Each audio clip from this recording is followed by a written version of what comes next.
हर हर महादेव दोस्तों। माता पार्वती की कृपा आपके आपके पूरे परिवार पर सदैव बनी रहे, अखंड सौभाग्य की प्राप्ति हो, घर में सुख समृद्धि आए। करवा चौथ के व्रत में माता पार्वती की पूजा की जाती है, उनसे अखंड सौभाग्य की कामना की जाती है। करवा चौथ के व्रत में माता गौरी के साथ साथ भगवान शिव, भगवान गणेश, कार्तिकेय की भी पूजा की जाती है। हेलो दोस्तों, मेरे चैनल में आपका स्वागत है। मेरा वीडियो पसंद आया तो वीडियो को लाइक कीजिए, सब्सक्राइब कीजिए। नमस्कार। करवा चौथ के व्रत में चंद्रमा को अर्घ देने का विधान है, जिससे आयु, सौभाग्य, निरोगी काया की प्राप्ति होती है। करवा चौथ के दिन स्त्रियां अपने पति की लंबी आयु के लिए निर्जला व्रत करती हैं। निर्जला उपवास करने से शरीर में नई ऊर्जा का प्रसार होता है। करवा चौथ दो शब्दों से मिलकर के बना है। करवा यानी मिट्टी का बर्तन और चौथ यानी चतुर्थी। इस त्यौहार में मिट्टी के बर्तन का विशेष महत्व है। सभी स्त्रियां साल भर इस त्यौहार का इंतजार करती हैं और करवा चौथ के दिन अखंड सौभाग्य की प्राप्ति के लिए निर्जला उपवास करती हैं।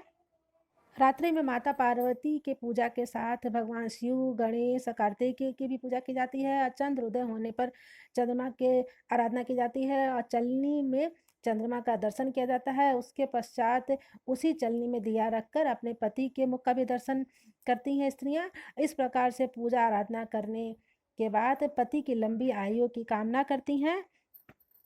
करवा चौथ व्रत कार्तिक मास की कृष्ण पक्ष की चतुर्थी को रखा जाता है। 2023 में करवा चौथ का व्रत 1 नवंबर दिन बुधवार को किया जाएगा। कृष्ण पक्ष की चतुर्थी की शुरुआत 30 अक्टूबर रात्रि 9 बजे से हो जाएगा। कृष्ण पक्ष की चतुर्थी का समापन 9:19 1 नवंबर 2023 तक है। अब पूजा का शुभ मुहूर्त है 1 नवंबर सायं 5:44 से 7:02 तक।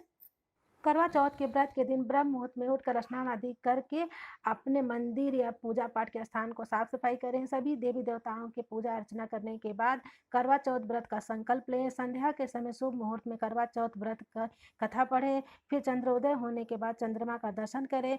पति को चलनी से देखने के बाद पति की आरती उतारें।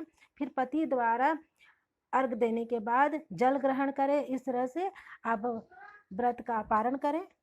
पूजा के समय निम्न मंत्रों का उच्चारण करें आप। ओम शिवाय नमः पार्वती जी के लिए, ओम नमः शिवाय देव आदिदेव महादेव के लिए मंत्र पढ़ें। ओम षडमुखाय नमः से स्वामी कार्तिकेय जी के लिए मंत्र पढ़ें। ओम गणेशाय नमः भगवान गणेश के लिए मंत्र पढ़ें। ओम सोमाय नमः चंद्रदेव के लिए मंत्र पढ़ें। इस तरह से अपने पूजा को पूर्ण करें। करवा चौथ की पूजा में सबसे पहले आपको करवा चौथ माता की फोटो चाहिए। कैलेंडर आपको मार्केट में मिल जाएगा। एक पूजा के लिए चौकी चाहिए या पीढ़ा ले लीजिए। उसे बिछाने के लिए लाल कपड़ा ले लीजिए। और करवा चौथ में मिट्टी का करवा का विशेष महत्व है। उसमें छेद किया रहता है। जिस प्रकार करवा से हम चंद्रमा को अर्घ दे सकते हैं। और मार्केट में करवा भी आपको मिल जाए। करवा को ढकने के लिए एक छोटा सा मिट्टी का पात्र यानी कि एक दिया होना चाहिए। मार्केट में सजा हुआ करवा भी मिल जाता है। आप अपने पूजा के लिए छोटा सा सजा हुआ करवा भी ले सकते हैं। और छेद वाला करवा होना चाहिए जिससे पानी का धार बन सके। चीनी का बना हुआ करवा मार्केट में मिल जाता है, आप ले लीजिए। और चीनी से बने हुए करवे को आप खील बतासे से भर दीजिए। पूजा के लिए आपको कलावा चाहिए करवे को बांधने के लिए। और चौथ माथा के लिए छोटी सी चुंदरी चाहिए, चलनी चाहिए। और सजी हुई चलनी आपको मार्केट मिल जाएगी। आप नहीं तो घर में भी अपनी चलनी को सजा सकते हैं। अब मिट्टी का दिया चाहिए पूजा के लिए। और 16 श्रृंगार का सामान चाहिए चौथ माता को चढ़ाने के लिए। कलश स्थापना करते हो तो एक कलश आप ले लीजिए और साथ में पूजा की थाली तैयार कर लीजिए। जल, दिया, घी, बत्ती, मिठाई, फूल सब कुछ आपको एक पूजा की थाली तैयार कर लेनी है अपनी पूजा के लिए। और पूजा के लिए आपको अक्षत चाहिए। कलश की स्थापना करते हो तो आप अक्षत, सिक्का, नारियल और फूल जो भी आपके पास फूल मिल जाए वो फूल ले लीजिए। कलश में डालने के लिए हल्दी की गांठ आप डालने के लिए ले लीजिए। और 16 श्रृंगार आपको करना है। इसलिए 16 श्रृंगार का सामान जो भी आप पहनते हो आप पूरा 16 श्रृंगार कीजिए। पूजा के लिए आपको अनाज चाहिए, चावल या गेहूँ में से कोई एक चीज़ ले सकते हैं आप। और एक देसी घी का दिया, 1 लोटा शुद्ध जल चाहिए आपको कथा सुनने के लिए। और भोग के लिए कोई फल भी, मौसमी फल आप ले सकते हैं। और मिठाई ले लीजिए भोग प्रसाद के लिए।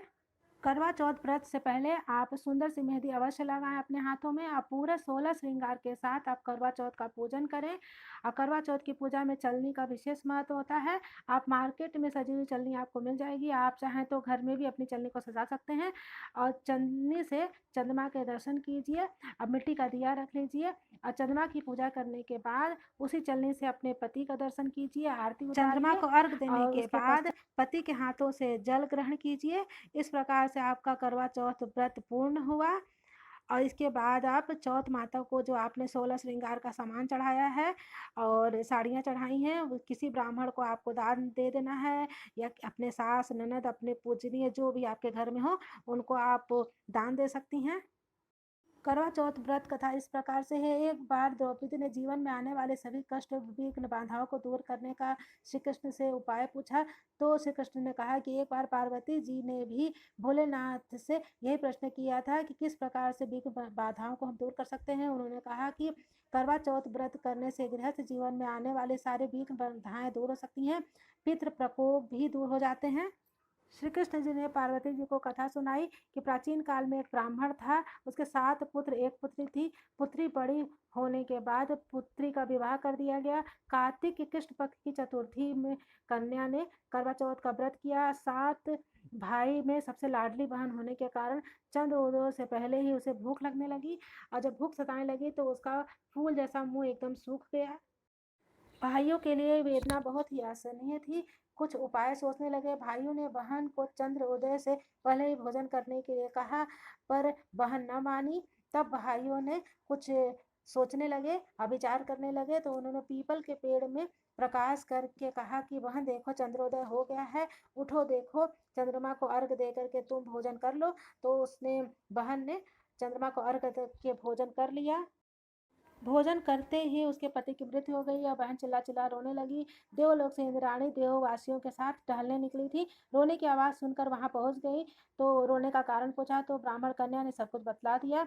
तो इंद्राणी ने कहा कि तुमने करवा चौथ व्रत में चंद्रोदय से पूर्व ही दर्शन करने के बाद आपने अन्न जल ग्रहण कर लिया है, इसलिए आपके पति की मृत्यु हो गई है। यदि तुम अपने मृत पति के लिए 12 महीने प्रत्येक चौथ को यथाविधि व्रत करो, फिर करवा चौथ की गौरी, शिव, गणेश, कार्तिक के चंद्रमा की पूजा करो, चंद्रोदय होने के बाद अर्घ दो, अन्न जल ग्रहण करो, तुम्हारे पति अवश्य जीवित हो जाएंगे। इस प्रकार ब्राह्मण कन्या ने अगले वर्ष के प्रत्येक चौथ के साथ करवा चौथ का व्रत पूजन किया। इसके प्रभाव से मृत पति जीवित हो गए। श्री कृष्ण ने द्रौपदी से कहा कि यदि तुम भी इस व्रत को करोगी तुम्हारे सारे दुख दूर हो जाएंगे, सुख, सौभाग्य, धन धान्य की वृद्धि होगी। इस प्रकार द्रौपदी ने करवा चौथ का व्रत रखा। व्रत के प्रभाव से महाभारत के युद्ध में कौरवों की हार और पांडवों की जीत हुई। इस तरह से आप धन धान और अखंड सौभाग्य की प्राप्ति के लिए करवा चौथ का व्रत कीजिए। बोलिए हर हर महादेव। कमेंट बॉक्स में जरूर लिखिए। नमस्कार, मिलेंगे अगले वीडियो में।